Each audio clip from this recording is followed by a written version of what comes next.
إعلان مهم. 重要提示 Important announcement. Message important. Важное объявление.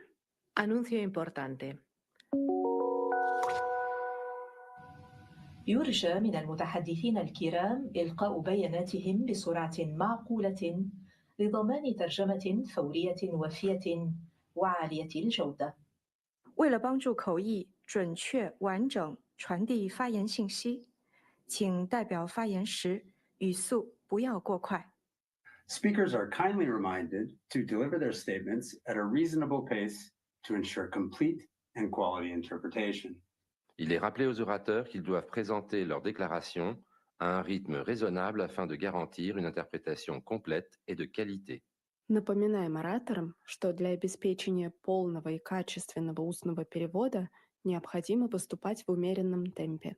Se ruega a los oradores que pronuncien sus declaraciones a un ritmo razonable para garantizar una interpretación íntegra y de calidad.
Excellences, distingués collègues.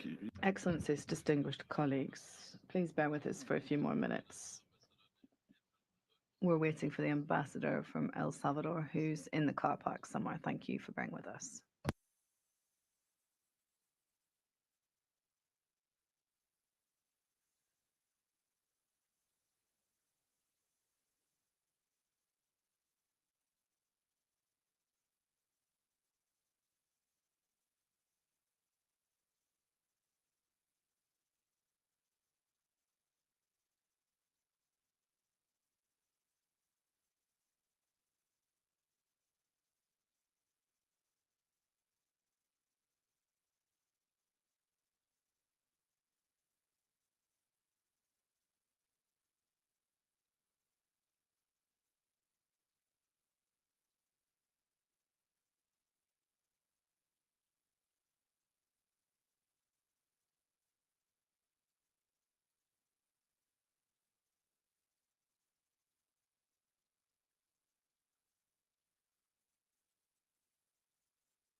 Excellences, distingués participants. Excellencies, distinguished participants, I declare open the 23rd meeting of the 59th session of the Human Rights Council.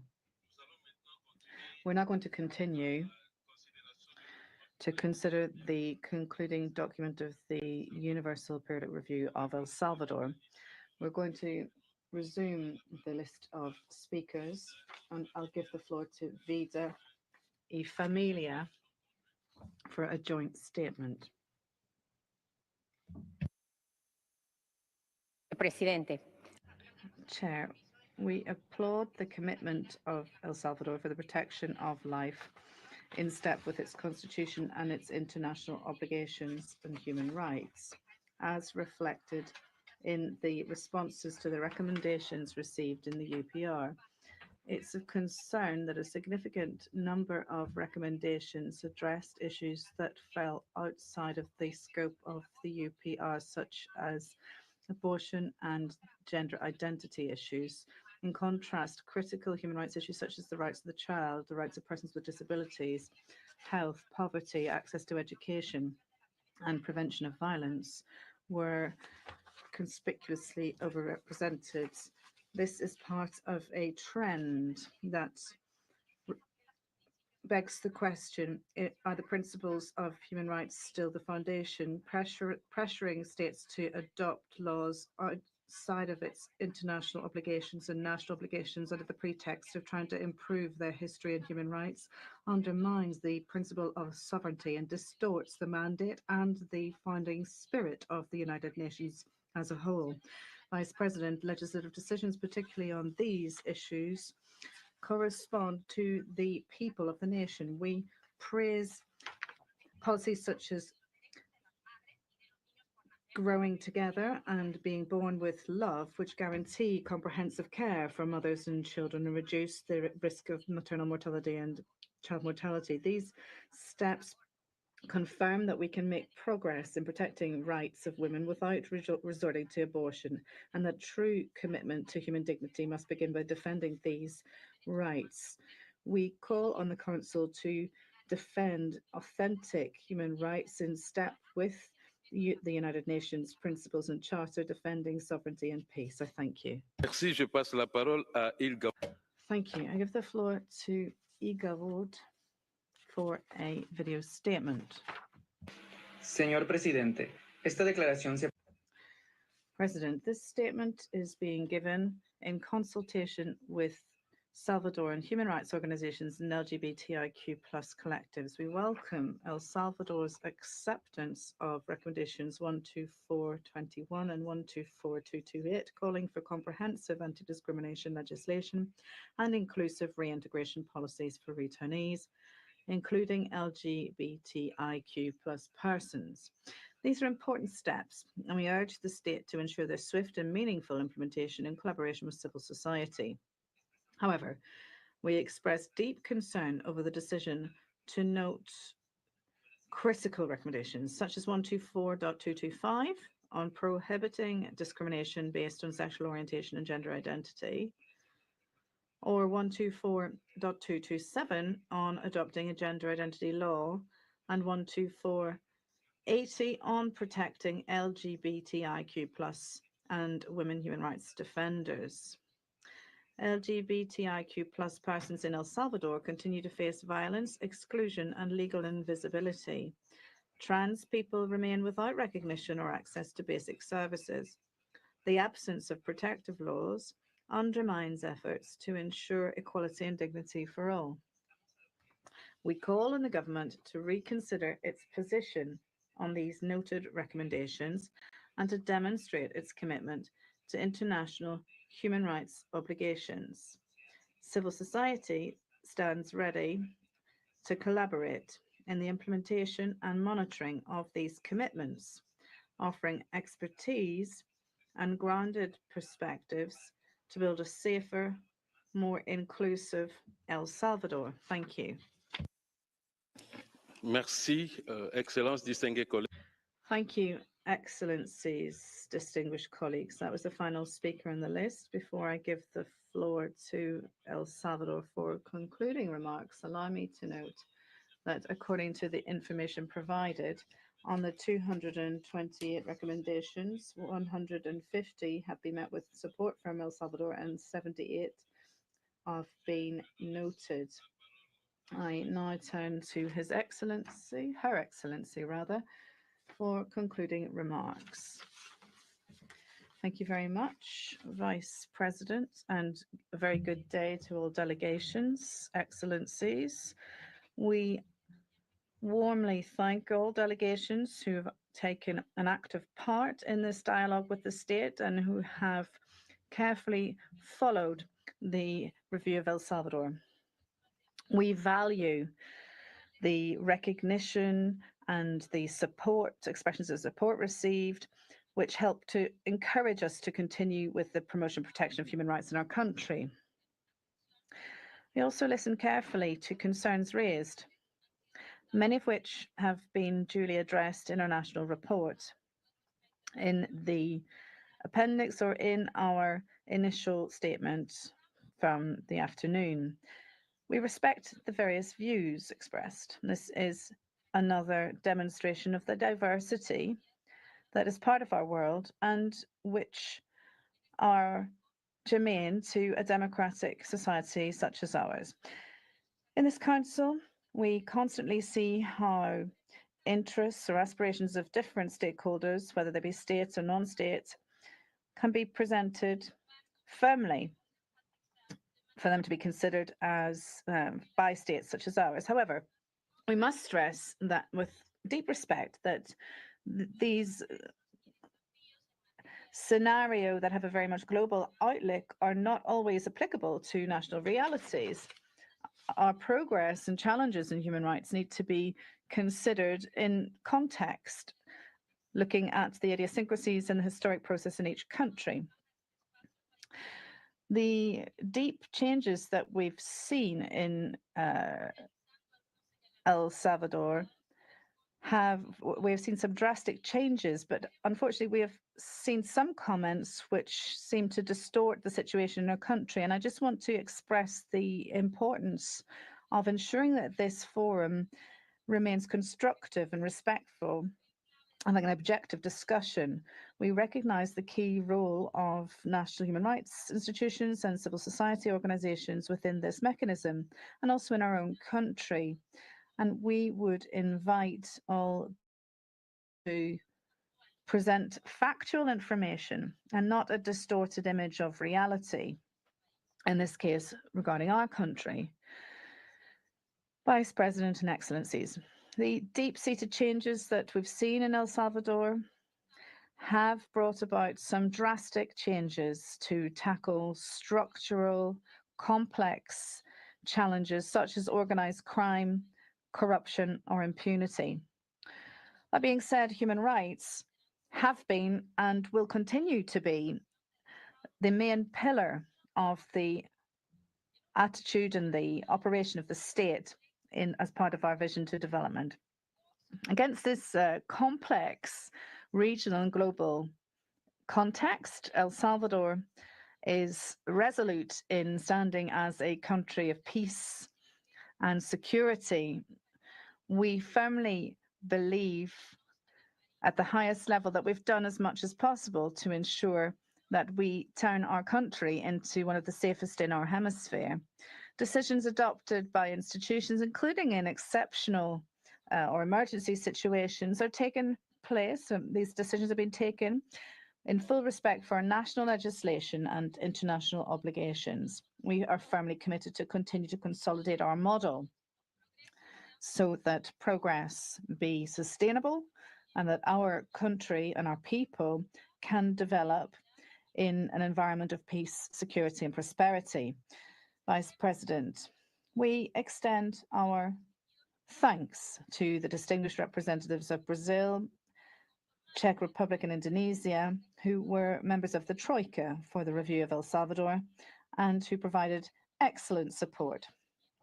Our thanks and recognition also go to the UPR Secretariat for the excellent work and coordination. We also thank you for leading us in this session, and to Madam Vice President Claudia Fuentes for leading us yesterday.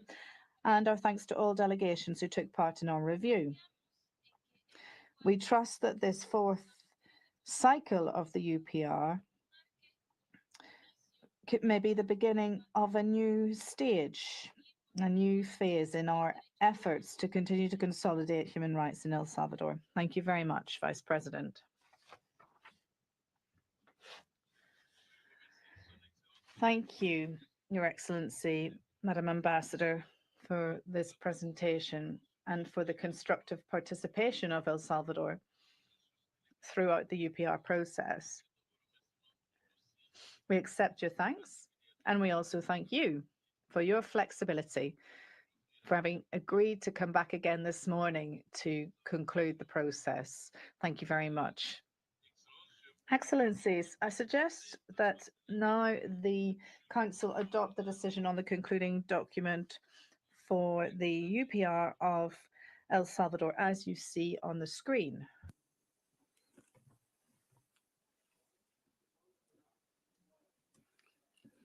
Je ne vois pas d'objection. La décision est adoptée. I see no objections. The decision is thus adopted. We're going to suspend briefly before we move on to the concluding document for Gambia.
Excellencies, colleagues, we're now going to turn to the final document of Gambia on the basis of the report of the working group of the UPR on Gambia. This document and the information which will now be presented by the delegation of Gambia is the outcome document, or the final document of the review, and will be adopted through the standard procedure. I now have the pleasure to give the floor to His Excellency Mr. Mamadou, Ambassador and Permanent Representative of the Republic of Gambia to the United Nations Office at Geneva, to present the additional information on the review. Your Excellency, you have the floor. A very good morning. Thank you, Mr. Vice President. Excellencies, distinguished delegates, ladies and gentlemen, good morning to you all. It is with great honor that I take the floor on behalf of the Gambia and peoples of the Republic of the Gambia on the adoption of our fourth Universal Periodic Review outcome. I'm pleased to be joined by a delegation comprising Mr. Cherno Marena, the Deputy Permanent Representative of our mission here in Geneva, Ms. Bafojeng, the Counselor for Human Rights, Mr. Momodu Menga, the First Secretary at the Permanent Mission, and Ms. Safia Tunyang, Senior State Counsel from our Ministry of Justice in the Gambia. Let me begin by expressing our deep appreciation to the Human Rights Council and the Working Group on the Universal Periodic Review for their continued engagement and support. We are particularly grateful to our Troika, Colombia, Kenya, and Spain for their valuable facilitation and guidance during our review in January 2025. I also wish to thank all member states and observers who participated constructively in our review and submitted recommendations. The UPR process remains an invaluable tool for self-reflection and peer engagement. It has guided our human rights reform efforts since the start of our democratic transition and continues to serve as a cornerstone for national policy development and institutional transformation. Mr. Vice President, our fourth review took place at a time when we have just concluded our first term as a member of the Human Rights Council and embarked on our second term, 2025 to 2027. This role has deepened our commitment to upholding the universal values of human rights, democracy, and the rule of law. As evidenced in our report, the Gambia has made significant progress despite the many challenges we faced as a small and developing state. Our national UPR report for the fourth cycle was the product of broad consultations involving state institutions, civil society organizations, and development partners. It reflected our collective efforts to build a just, inclusive, and accountable society.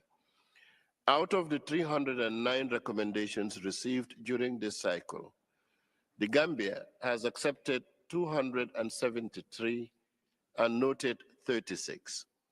We wish to express our sincere appreciation for all recommendations and the constructive engagement in which they were offered. Some recommendations have been noted. This in no way diminishes our respect for the dialogue nor our commitment to the UPR process. We remain committed to the protection of the rights and dignity of all persons in accordance with our national context and international obligations. Mr. Vice President, allow me to highlight some of the key developments since our review in January. First, on transitional justice. To support the comprehensive implementation plan covering justice and accountability, reparations, institutional reform, and reconciliation, as recommended by the Truth, Reconciliation and Reparations Commission, TRRC, the government of the Gambia enacted the Victims Reparation Act 2023, and in April this year, we officially inaugurated the Victims Reparation Commission, with 7 commissioners sworn into office. The commission is tasked with managing reparations processes for victims, including financial compensation and psychosocial support. Following the passage of the Special Accountability Mechanisms Act and the Special Prosecutor's Office Act, the Gambia established a legal framework to prosecute serious human rights violations such as torture and crimes against humanity committed from 1994 to 2017, as recommended by the TRRC. The Act created 3 key institutions: an independent Special Prosecutor's Office, a Special Criminal Division within the High Court, and a hybrid special tribunal in partnership with ECOWAS to address international crimes.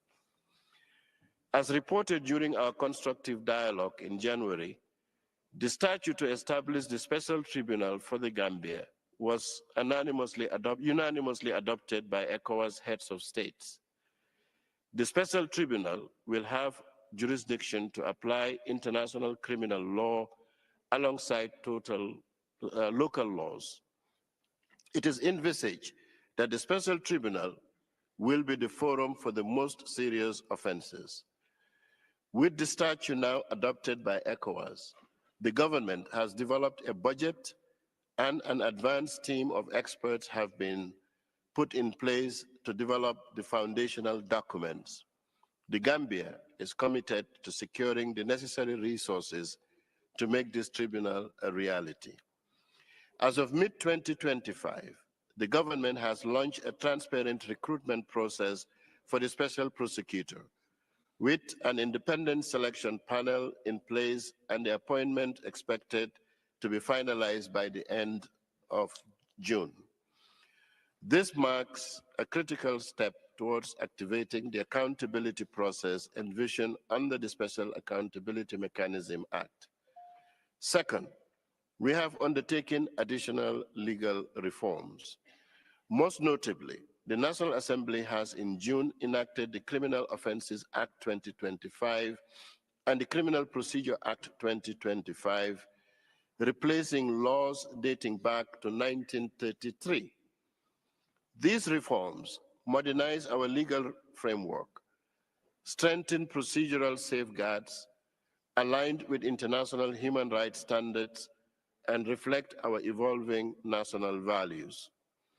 In May 2025, the Gambia marked a major milestone in its anti-corruption agenda with the selection of a chairperson and 2 commissioners for the long-awaited Anti-Corruption Commission, ACC, established under the Anti-Corruption Act 2023. The selection process was guided by principles of transparency, merit, and inclusivity, with the aim of reinforcing accountability and integrity in public service. A vetting committee composed of government and civil society representatives oversaw the process, ensuring credibility and broad public confidence. This development brings the Gambia closer to fully operationalizing a dedicated mechanism to prevent, investigate, and prosecute corruption in all its forms. Third, on treaty obligations and reporting. In March 2025, the Gambia was reviewed by the Committee on Enforced Disappearances following submission of our initial report. We greatly valued the dialogue and are committed to implementing the committee's concluding observations. We are also finalizing our initial report under the International Convention on the Protection of the Rights of All Migrant Workers and members of their families, and continue to engage with the treaty bodies under our reporting obligations. Fourth, we continue to strengthen our institutional landscape. The National Human Rights Commission has been instrumental in promoting and protecting rights and freedoms nationwide. Accredited with A status, the Commission has expanded its outreach, monitoring, and complaints handling mechanisms. In the justice sector, we are implementing digitization reforms to expedite legal proceedings and ensure timely access to justice. An independent judiciary and oversight mechanisms have been key pillars in our democratic consolidation. Since the 2017 transition, judicial independence has been respected with no interference in judicial processes and no persecution of legal professionals for the exercise of their duties. In 2025, reforms have advanced through the revision of outdated High Court rules, a bill to improve judges' conditions of service, and ongoing capacity building through the Judicial Training Institute. Plans are also underway to expand this into a national legal training institute, benefiting the broader justice sector. These efforts, alongside steps to address infrastructure and staffing gaps, reflect our commitment to a professional, impartial, and independent judiciary that upholds the rule of law and protect the integrity of the legal profession. Fifth, we have taken targeted actions on social and economic rights. Since January, the Gambia has recorded further advances in our health and education sectors. A new medical oxygen plan is now fully operational, strengthening tertiary care, and we've made significant progress in expanding rural primary care via new clinics and solar-powered facilities. A modern hospital is under construction in the Central River region, and with support from the World Bank, we are completing infrastructure projects, rolling out our national health insurance scheme, and digitizing civil health systems for birth registry. In the education sector, the Gambia continues to make steady progress towards inclusive and equitable learning. In 2025, we have focused on consolidating these gains by expanding rural school infrastructure, scaling inclusive education programs for children with disabilities, and enhancing teacher training in underserved regions. Technical and vocational education has also been prioritized to equip young people with practical skills for self-employment and economic empowerment. In June, the Gambia, in partnership with UNDP, launched the 2025 Global Human Development Report, placing special emphasis on harnessing artificial intelligence for inclusive growth. This initiative has opened a new policy dialogue on the responsible use of digital technologies in education, ensuring that future innovation serves the most marginalized and support lifelong learning for all. On women's economic empowerment, I'm proud to inform that in June 2025, the Gambia launched the Sahel Women's Empowerment and Demographic Dividends Plus, SWEET Plus project, a transformative initiative aimed at empowering women and girls through education, health, and economic opportunity. Supported by the World Bank, the project provides adolescent girls with access to safe spaces, vocational training, mentorship, and life skill programs designed to delay early marriage and support their transition into adulthood. By linking empowerment with poverty reduction, the Sweet Plus project directly strengthens financial autonomy for women and creates pathways for sustainable livelihoods. It stands as a flagship investment in gender equality, reinforcing our national commitment to inclusive growth and the fulfillment of women's rights. Beyond Sweet Plus, the Gambia continues to advance economic and social empowerment for both women and persons with disabilities. Rural women and youth are receiving trainings and startup support through the Resilience Building Project with support from the African Development Bank. Recently, a national gender and climate action plan was validated to ensure women's full participation in climate-resilient value chains such as fisheries and agriculture. Persons with disabilities remain a national priority within our broader inclusion and development agenda. In the first half of 2025, national forums organized in collaboration with the National Human Rights Commission and civil society actors have focused in the implementation of Persons with Disabilities Act 2021, with particular emphasis on mainstreaming disability inclusion across government programs. In parallel, the European Union-supported initiatives have been launched to expand economic opportunities and social protection for persons with disabilities, including skills development, access to assistive technologies, and livelihood support. These are guided by a right-based approach and reflect our enduring commitment, ensuring that no one is left behind in the pursuit of national development. As climate change continues to pose a serious threat to the Gambia's development and the realization of human rights, particularly for vulnerable communities, in 2025, we welcome the IMF Climate Resilience Package, which will support adaptation efforts across critical sectors such as agriculture, coastal protection, and water management. We are committed to implementing our nationally determined contributions, NDCs, including expanding renewable energy access, restoring degraded ecosystems, and strengthening disaster preparedness.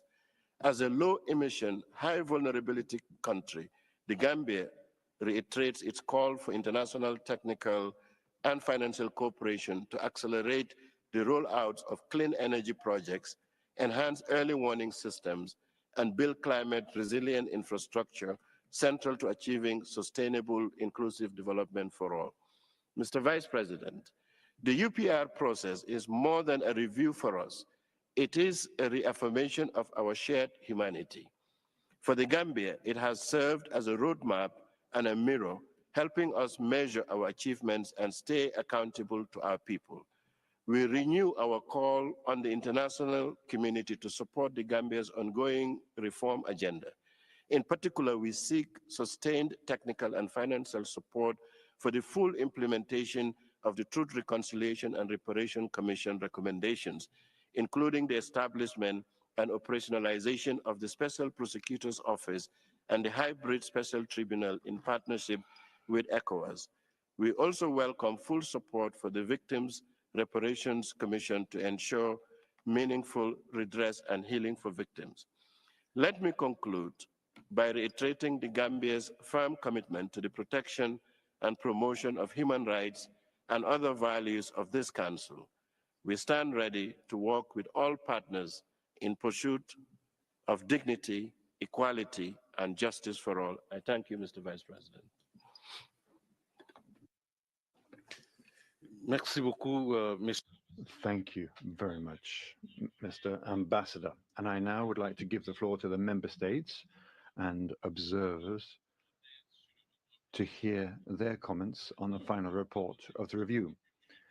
1 minute, 30 seconds will be the talking time for each state. I would like to start by giving Sudan the floor. Thank you, Mr. Vice President. We welcome the progress of Gambia in legal reform, and we also refer to several acts. We welcome the adoption of policies on disability and digitalization.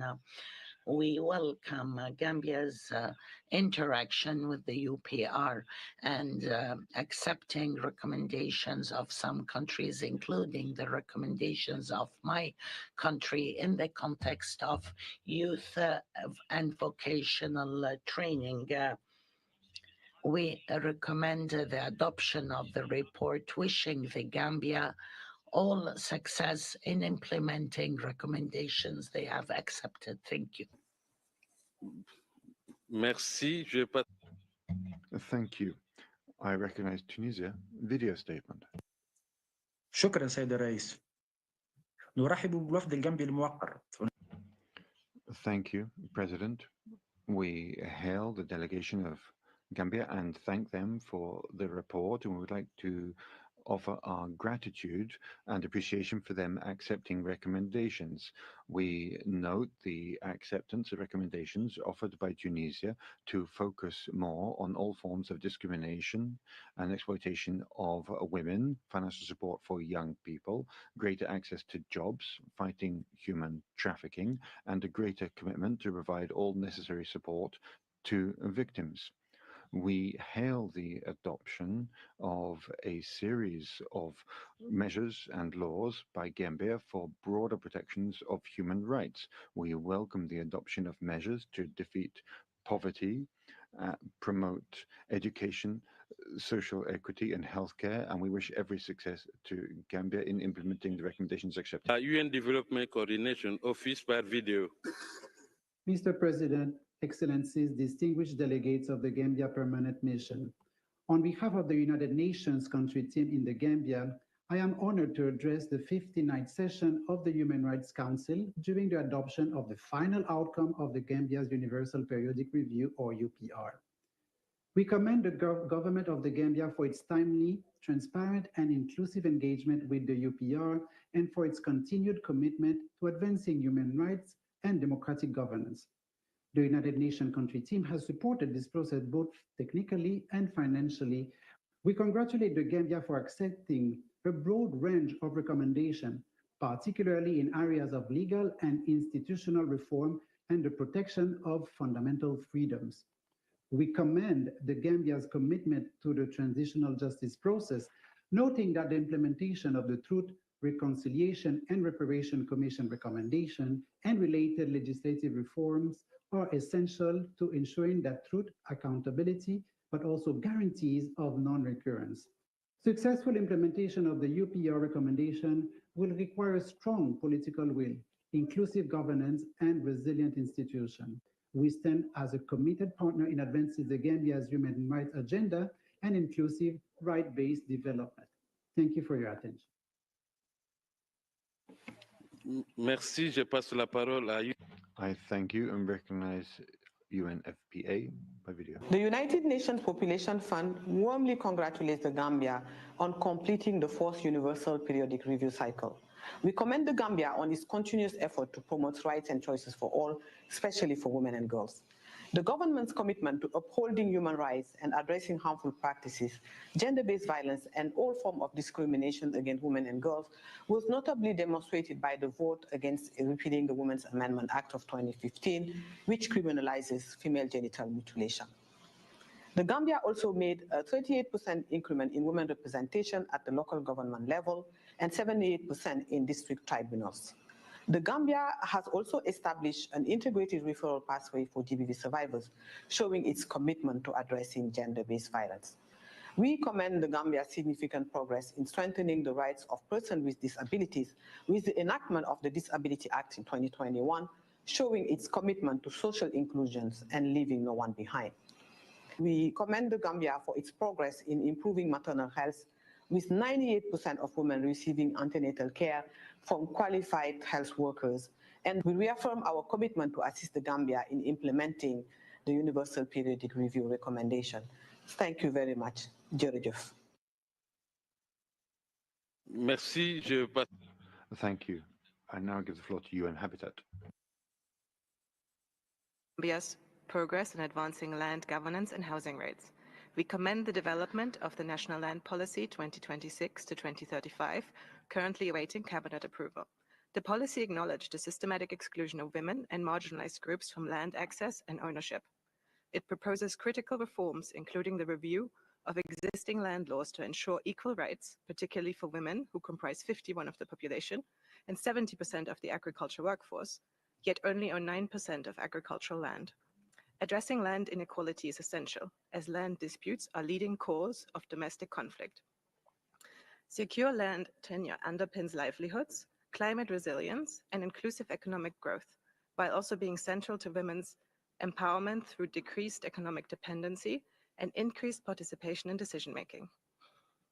UN Habitat commends the Gambia's commitment towards improving access to adequate housing, including through new housing development plans. The majority of the population currently lives in inadequate housing, informal settlements, and slums that require incremental improvement. We remain committed to supporting the Gambia in slum upgrading and achieving adequate housing for all. We look forward to strengthening our partnership with the Gambia over the next UPR cycle. Thank you. Merci. Je passe... Thank you. I now recognize the Republic of Tanzania. Thank you, Mr. Vice President. The United Republic of Tanzania thank the delegation of Gambia for the update of its review. We take note of Gambia's acceptance of most recommendations made during its review. My delegation further commends Gambia for the measures taken to promote and protect the rights of its citizens, as well as to improve the human rights situation in the country. We wish the delegation of Gambia success in the implementation of the accepted recommendation. Thank you, Mr. Vice President. Merci. Je passe la parole. Thank you. I now recognize the Bolivarian Republic of Venezuela. Vicepresidente. Thank you, Vice President. We welcome the delegation of Gambia and thank them for the presentation. We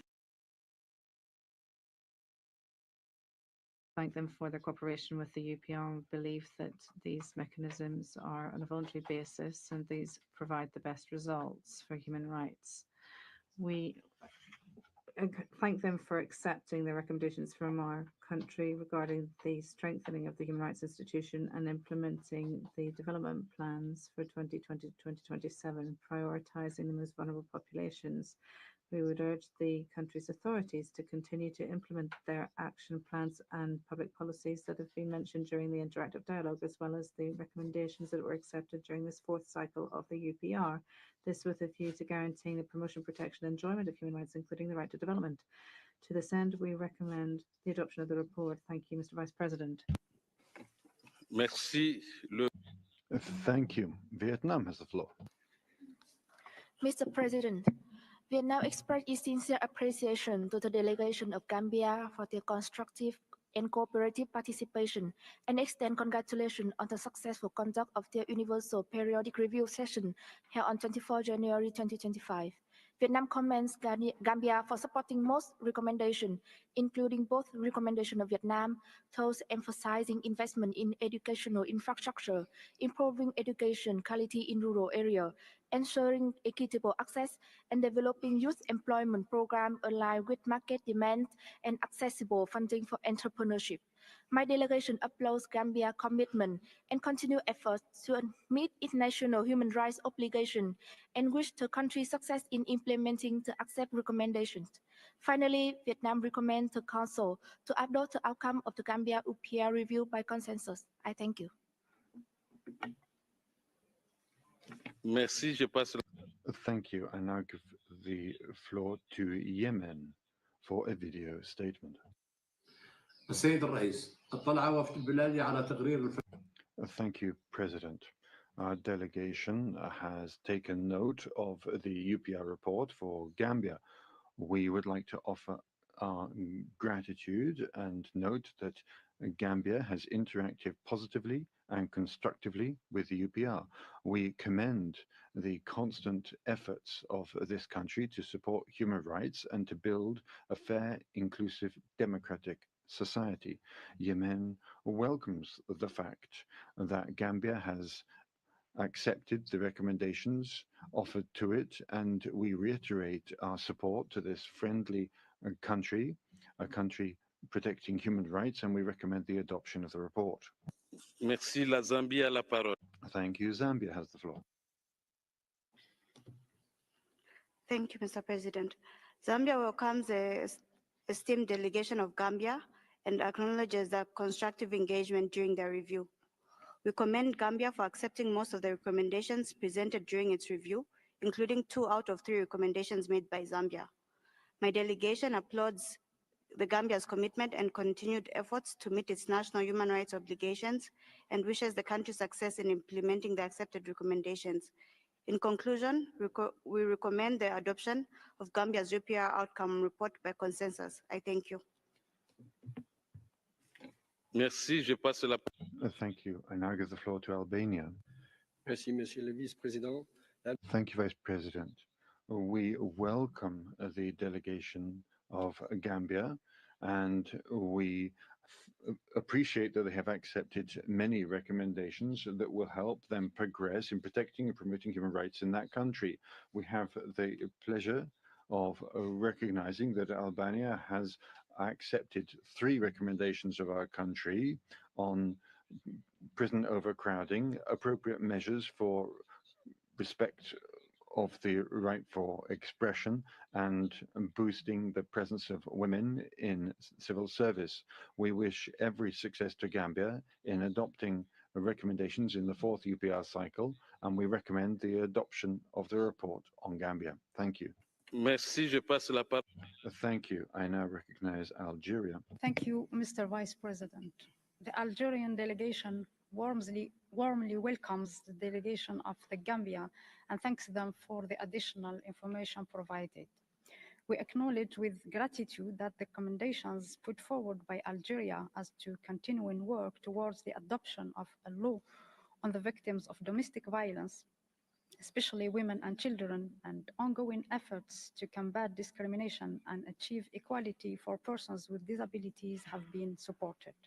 In conclusion, we would like to respectfully request the Council to adopt the UPR outcomes of the Gambia, and we wish them every success in implementing the accepted recommendations. I thank you. Merci, je passe la parole. Thank you. And I give the floor to Armenia.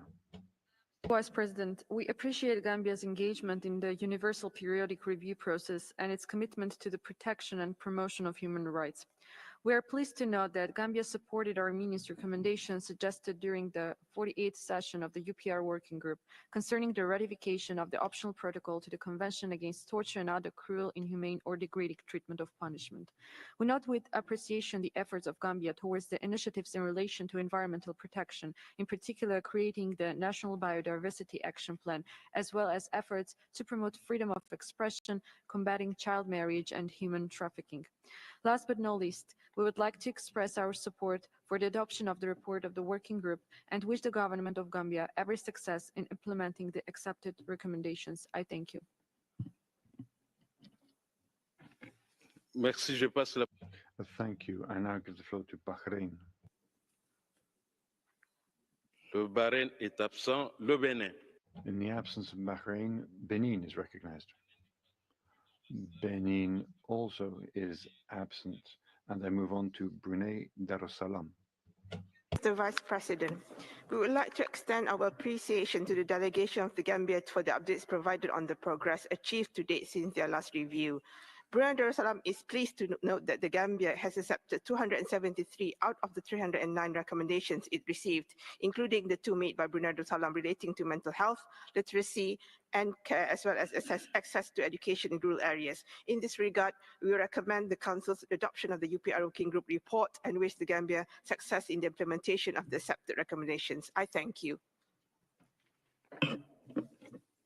Merci. I thank you and recognize Burkina Faso.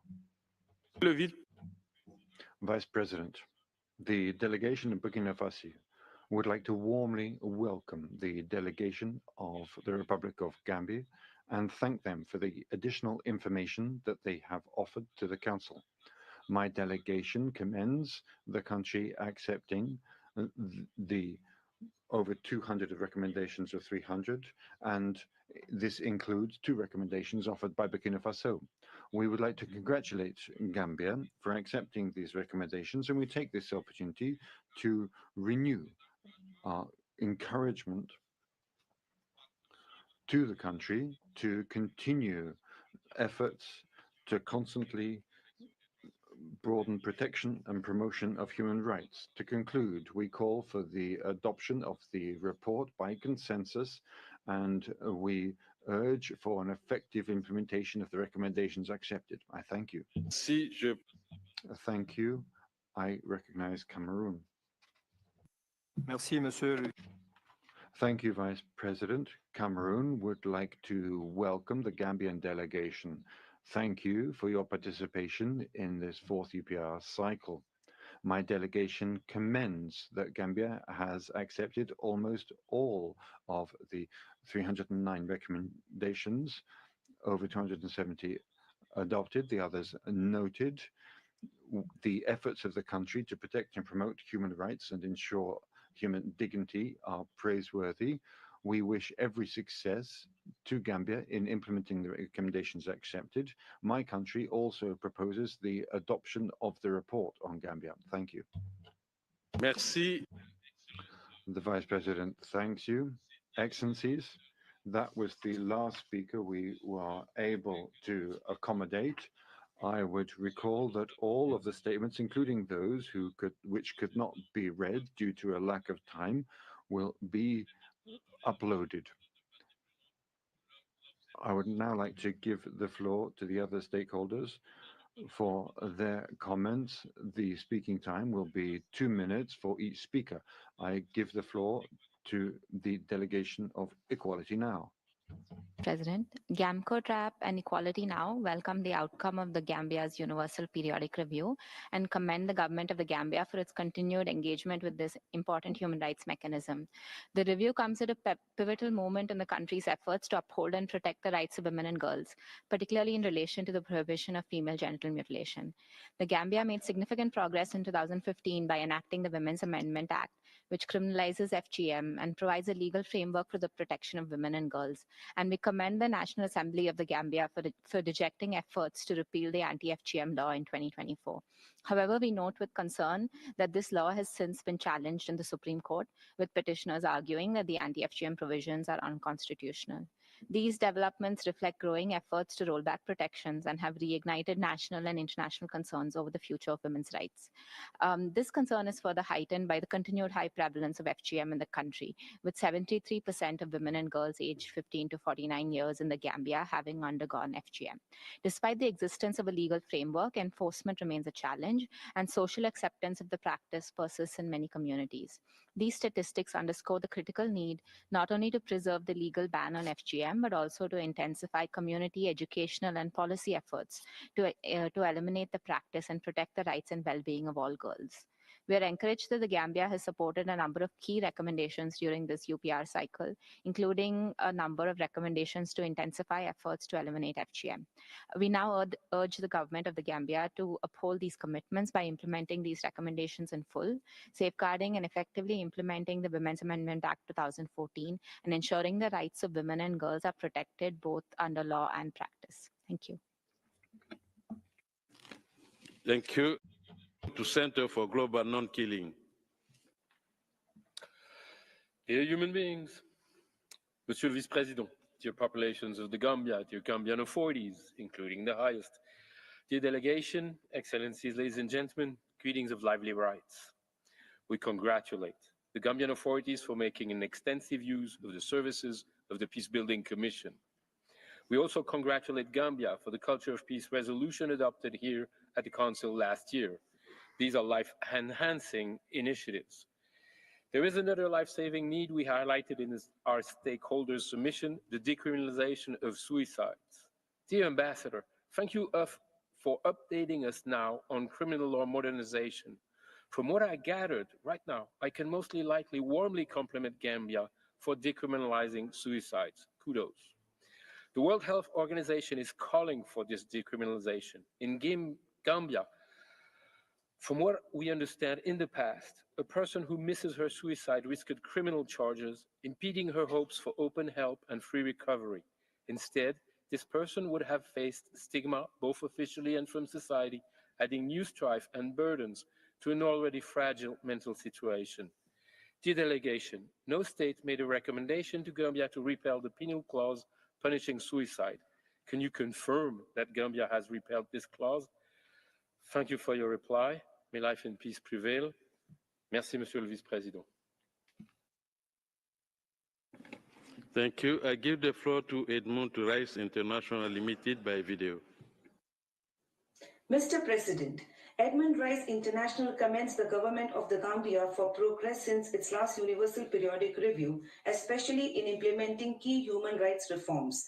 These include prosecuting perpetrators of past human rights violations as per the Truth and Reconciliation Commission's recommendations, advancing maternal and child health care through the National Health Policy 2021-2030, and enhancing services for mental health and infectious disease control.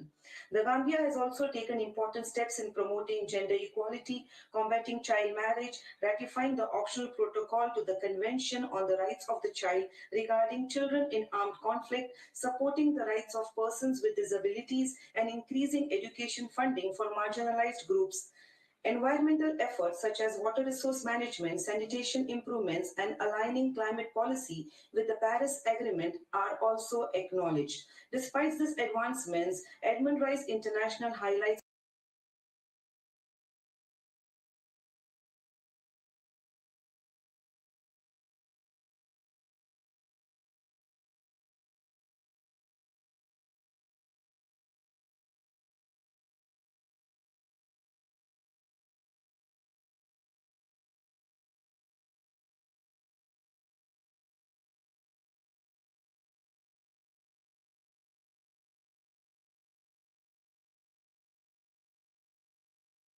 Parole.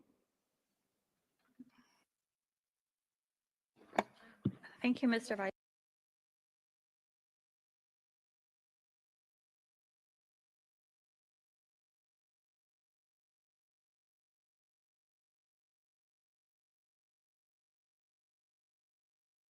Commitment to implement recommendations on eliminating gender discrimination, prevent gender-based violence, and strengthen child protection. We wish to highlight the crucial importance in the implementation of climate change-related UPR recommendations, where it will further support Fiji's climate resilience in its communities and strengthen adaptation and mitigation measures. International cooperation and technical assistance are a key factor in UPR implementation, and we call on the international community to support Fiji in this regard. Samoa recommends the adoption of the report and wishes the Republic of Fiji every success. I thank you. Merci. Je passe la parole à Singapore. I thank you and give the floor to Singapore. Mr. Vice President, Singapore congratulates the delegation of Fiji on its 4th Universal Periodic Review. We commend Fiji for its engagement with the UPR process and its consideration of the various recommendations put forward by delegations. We thank Fiji for accepting both of our recommendations. First, to continue its efforts to promote gender equality and enhance support for women entrepreneurs. And second, to continue to implement policies and measures of inclusivity for persons with disabilities, especially for women and children. Singapore supports the adoption of the Working Group's report on Fiji's UPR. Thank you. Merci. Je passe la parole. I thank you and give the floor to Trinidad and Tobago. Thank you, Mr. Vice President. Trinidad and Tobago welcomes the delegation of Fiji, a fellow small island developing state, to the adoption of their UPR outcome. We appreciate the updates provided today and congratulate Fiji for its constructive engagement throughout this 4th cycle UPR process. We note that of the 209 recommendations received during its review, Fiji has pledged support for 181 of these, including 2 recommendations made by Trinidad and Tobago. Notably, this signals Fiji's continued commitment and willingness to pursue the promotion and protection of human rights in the country, notwithstanding evident challenges and constraints. As a similarly positioned small island developing state, Trinidad and Tobago commends efforts being made by Fiji to bolster its resilience to climate change, including through investments in nature-based solutions to boost coastal resilience. We also highlight Fiji's leadership within the Pacific region on issues such as cybersecurity and geospatial planning. Additionally, Fiji's call for enhanced global collaboration and adequate sustainable climate finance, particularly with respect to climate resilience and adaptation efforts, are supported. Trinidad and Tobago therefore supports the adoption of Fiji's UPR outcome and wishes Fiji every success in its implementation of the accepted recommendations arising from this 4th review. I thank you. Merci. Je passe la... Thank you. And I now give the floor to UN Women. UN Women applauds Fiji's landmark adoption of the first National Action Plan to prevent violence against all women and girls. To fully realize this transformative agenda, UN Women encourages the government to allocate sustained resources, strengthen multi-sectoral coordination, and ensure the effective implementation of survivor-centered services. UN Women also welcomes the progress in developing Fiji's first Women's Economic Empowerment National Action Plan. We recommend increased public investment in affordable childcare services, the care economy, and financial inclusion initiatives. This includes expanding women's access to credit, land training, and other productive resources. We express concern that the proportion of women in parliament has fallen to 9.1% from 19.6% following the 2022 elections. UN Women encourages the government to enact temporary special measures, including gender quotas, addressing discriminatory gender norms about women in leadership, combating violence against women in politics, and promoting women's full and equal participation in local elections. We commend national efforts to mainstream gender across disaster and climate policy. UN Women recommends fully implementing the National Disaster Risk Reduction Policy and finalization of the Gender Equity, Disability and Social Inclusion Mainstreaming Annex, and strengthen mechanisms to safeguard and amplify women's leadership in climate action. UN Women stands firmly in partnership with Fiji to advance gender equality. Thank you. Merci, je passe la... Thank you. I now give the floor for a video statement. UNFPA congratulates Fiji on the establishment of its national mechanism for implementation, reporting, and follow-up of the UPR, demonstrating their profound commitment to engage with human rights mechanisms. We appreciate Fiji's global leadership in addressing gender-based violence. UNFPA is proud to continue our technical assistance and enduring partnership with Fiji to implement its national action plan for the prevention of violence against all women and girls, and affirms its support for implementing Fiji's commitments to end child, early, and forced marriage. We would like to commend Fiji for their efforts to review its Online Safety Act and strengthen legal protections against technology-facilitated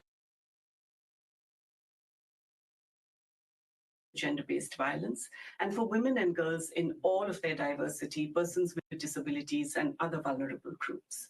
UNFPA is also assisting Fiji in developing their first-ever national population policy, as well as strengthening access to sexual and reproductive health services and information, even in times of disaster and during climate change. We stand ready as a partner to achieve universal health coverage for all, so that every woman and every young person's potential in Fiji is fulfilled. I thank you. Merci, je passe la parole à ONU Habitat. Thank you. UN Habitat now has the floor. Habitat welcomes Fiji's commitment to the right to adequate housing for all. UN Habitat notes the National Housing Policy 2025 to 2030 and commends its holistic approach focused on leaving no one behind. UN Habitat appreciates the emphasis on the rights of women, older persons, and persons with disabilities. 20% of Fiji's population live in informal areas that are at high risk to the negative impacts of climate change. Additionally, 30% of the population live in inadequate housing, and 18% and 11% lack adequate access to sanitation and water, respectively. Women continue to be subjected to gender-based discrimination, including in the context of adequate housing and equal access to land. While equal in law, in practice, women cannot access the same rights as men for land tenure and inheritance. Gender equality is essential to empower women economically and to strengthen their resilience to climate change. UN Habitat encourages the government of Fiji to accelerate the implementation of the national housing policy, to strengthen legal and institutional measures to ensure equal land tenure and inheritance rights for women, to expand community-based informal settlement upgrading programs, and to follow the city of Suva's example as the first voluntary local review of SDG implementation among Pacific small island states. Thank you. Merci. Je passe la parole à... Thank you. The United Kingdom of Great Britain and Northern Ireland. Thank you, Mr. Vice President. We commend Fiji's engagement with the UPR process. We welcome Fiji's establishment of a Truth and Reconciliation Commission to promote healing, truth-telling and national unity. The UK is pleased to have provided legal and communications assistance to support these efforts. The UK recognises the emphasis Fiji places on freedom of expression and assembly. We encourage Fiji to go further to ensure a safe civic space for all Fijians to challenge and protest, further strengthening democratic accountability. We welcome Fiji's openness to engage with the UN Special Rapporteur on the independence of judges and lawyers and hope they will be able to visit soon. We also welcome Fiji's commitment to countering gender-based and domestic violence. Fiji's action plan and the police's enhanced policies in this regard are reassuring. We encourage Fiji to continue monitoring this issue and to ensure the process delivers from investigation through to sentencing. We note the measures in place to counter human trafficking and encourage Fiji to build on these, in particular to ensure an effective enforcement mechanism. We look forward to Fiji's continued progress throughout subsequent reviews. Thank you. Merci. Je passe la parole au Thank you. Vanuatu is recognized.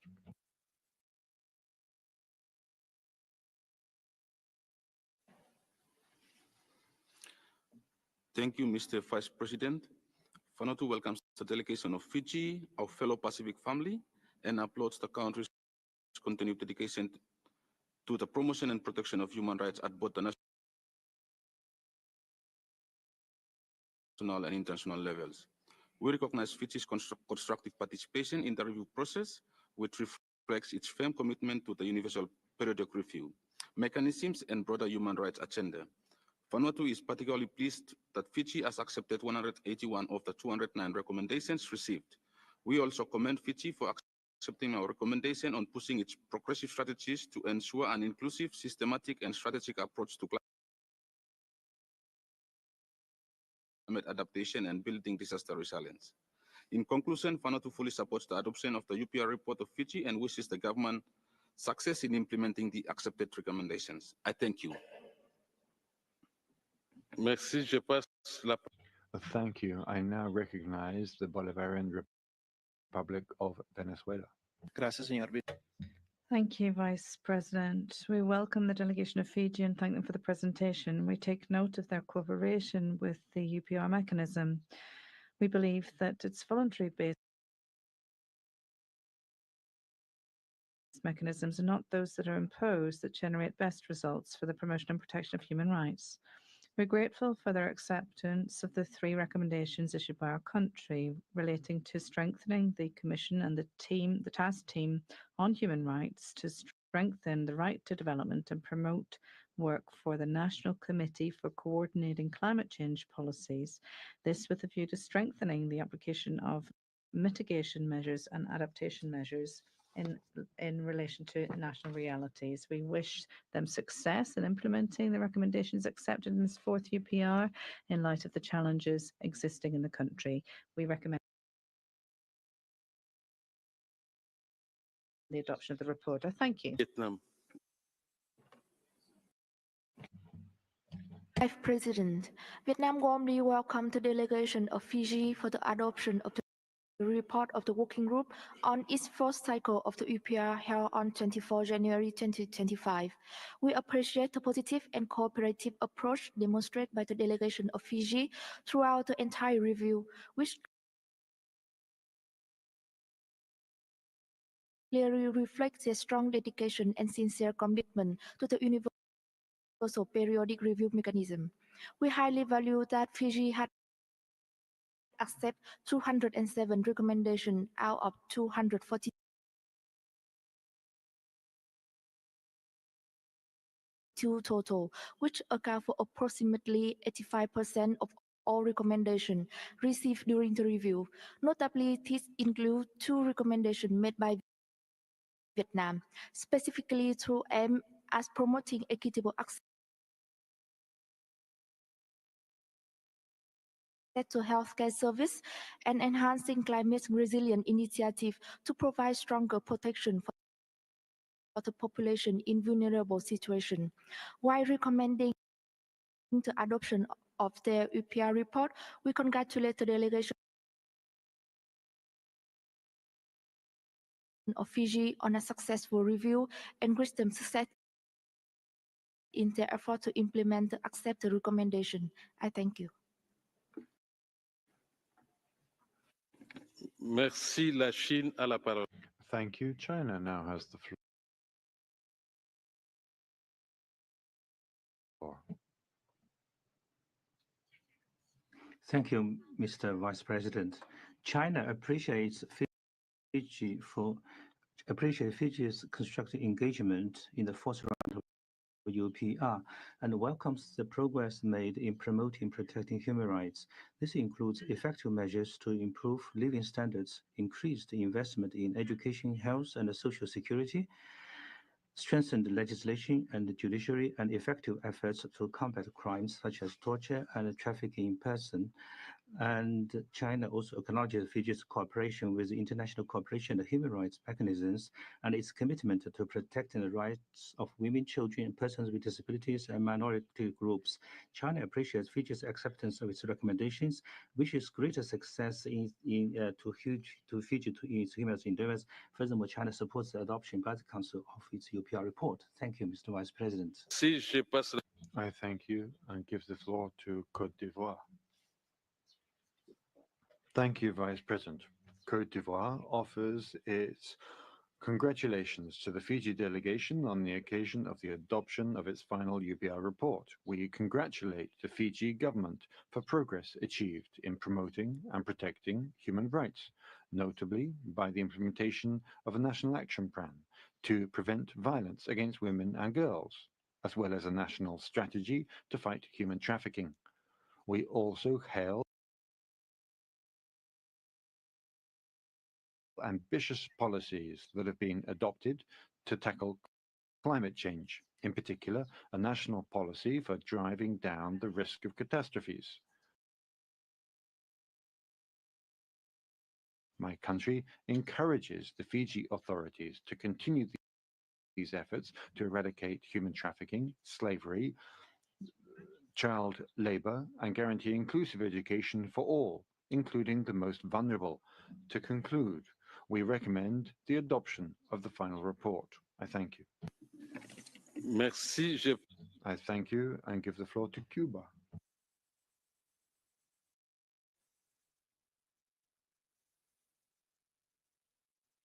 Mike, please.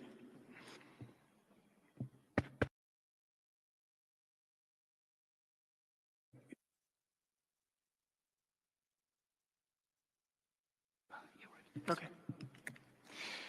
Muchas gracias, señor vicepresidente. Thank you, Vice President. We warmly welcome the delegation of the Republic of Fiji and highlight their commitment to the UPR and the promotion and protection of all human rights, in spite of the challenges they face as a small island developing state. We recognize the acceptance of many of the recommendations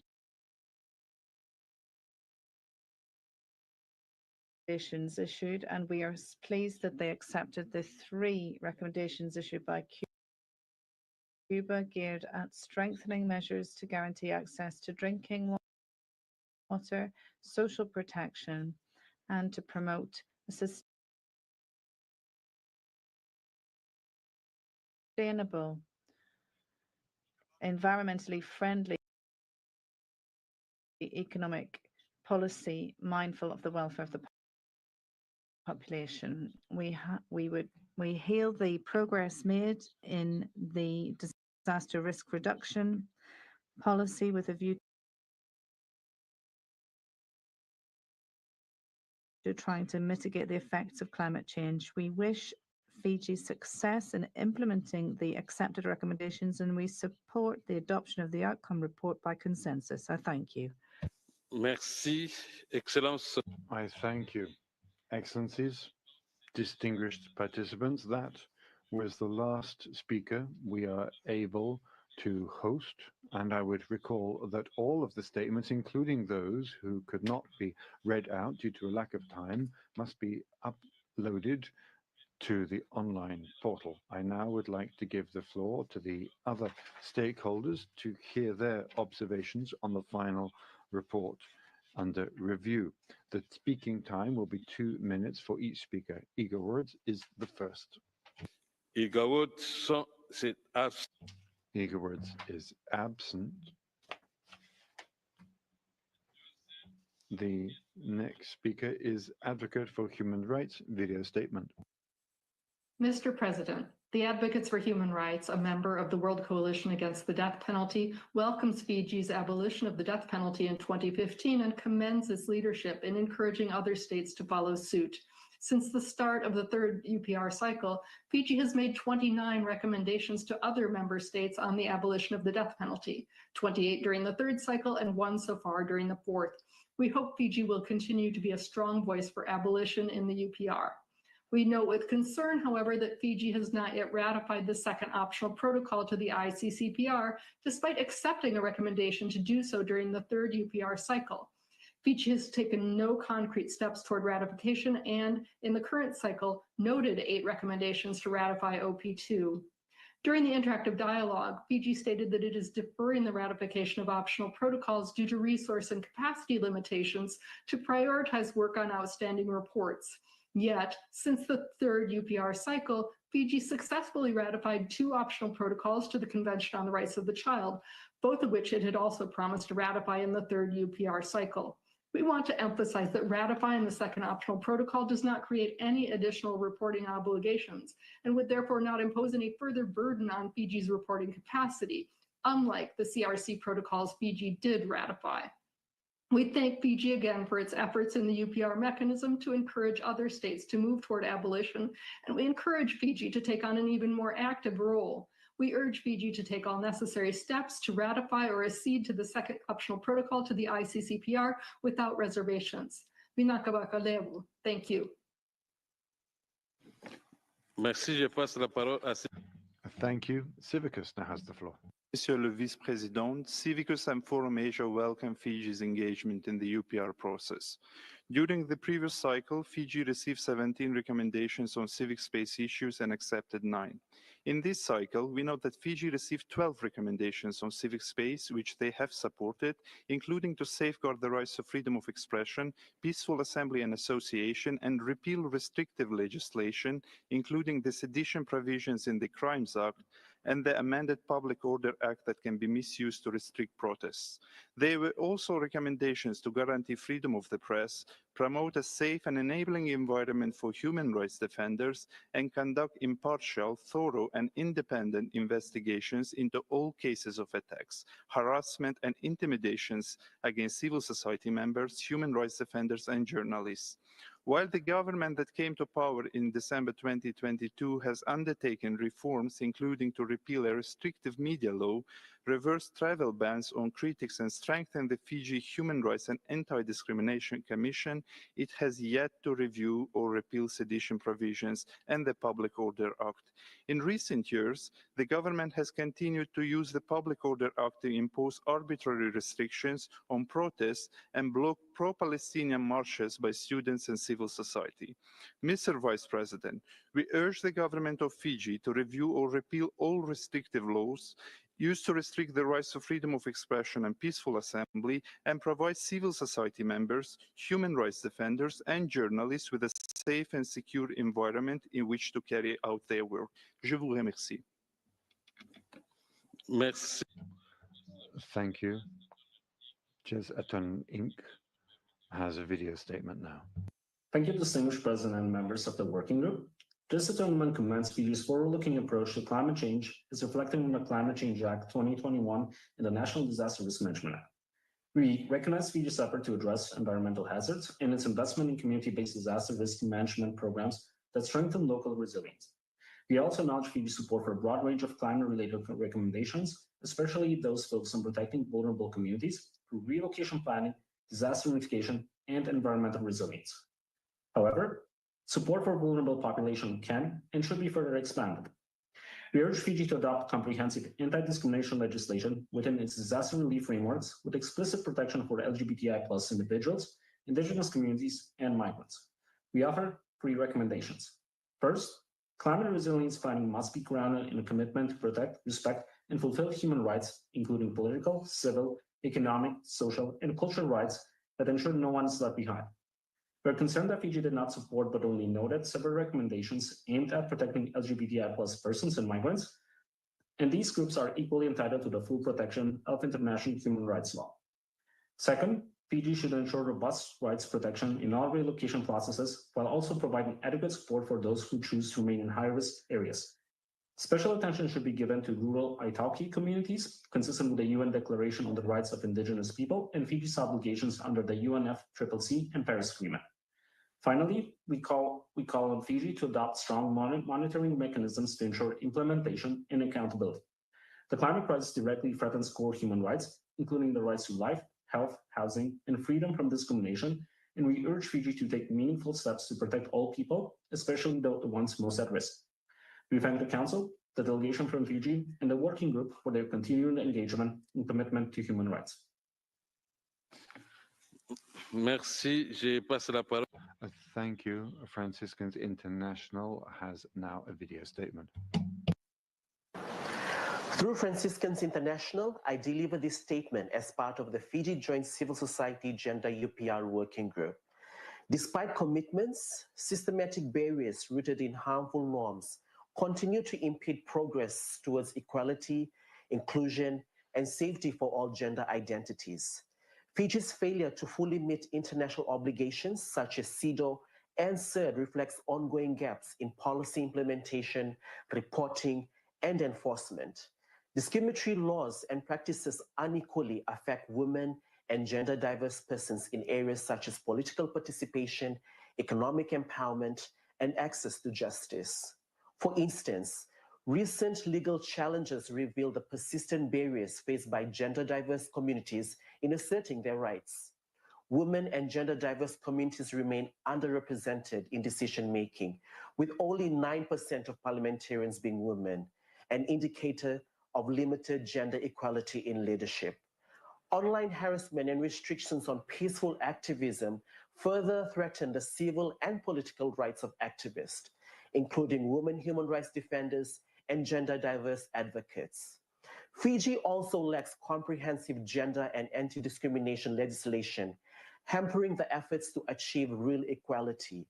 Without urgent reforms and proactive civil society engagement, systematic inequalities will persist and the rights of all gender identities will remain at risk.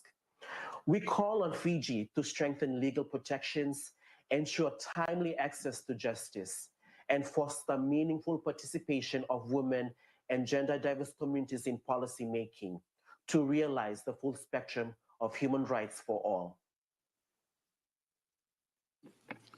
Merci. Je passe la parole à Thank you. International Women's Development Agency now also has a video statement.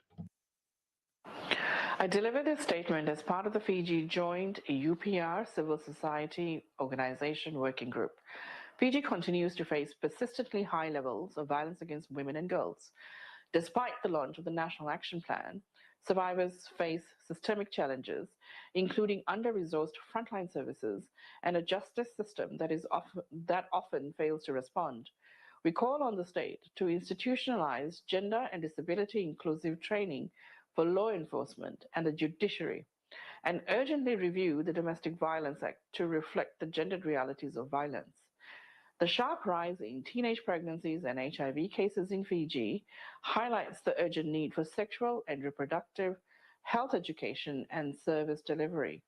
Young people, persons with disabilities, sex workers, and the LGBTIQ+ individuals continue to experience unequal access to healthcare services due to persistent stigma, discrimination, and systemic obstacles. We urge the state to finalize the reproductive, maternal, newborn, child, and adolescent health policy, legislate comprehensive sexuality education, and ensure inclusive sexual and reproductive health services are resourced and accessible to all. Persons with disabilities and SOGIES populations remain underrepresented in national policies and face disproportionate violence and exclusion. We urge the state to develop a national gender equality, disability, social inclusion policy, carry out a national disability infrastructure audit, and allocate funding to ensure accessible services and responsive justice mechanisms. We reaffirm our commitment to working together with the state to uphold the human rights of all persons in Fiji without discrimination. Merci. I thank you.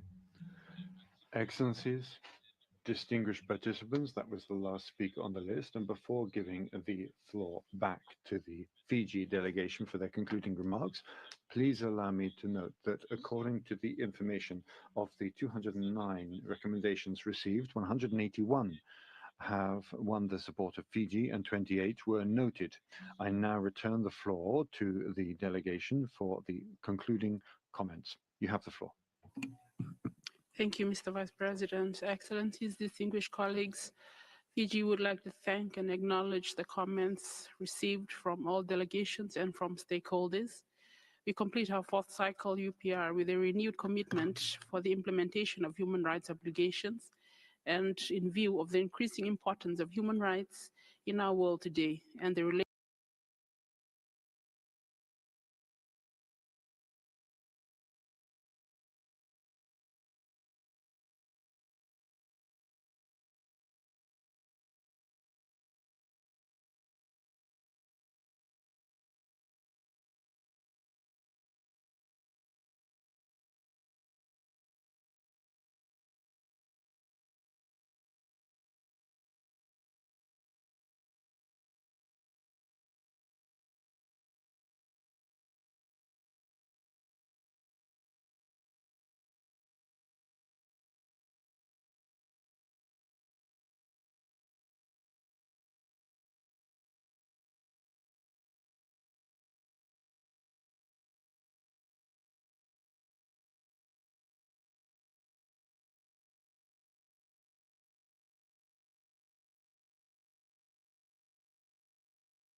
you.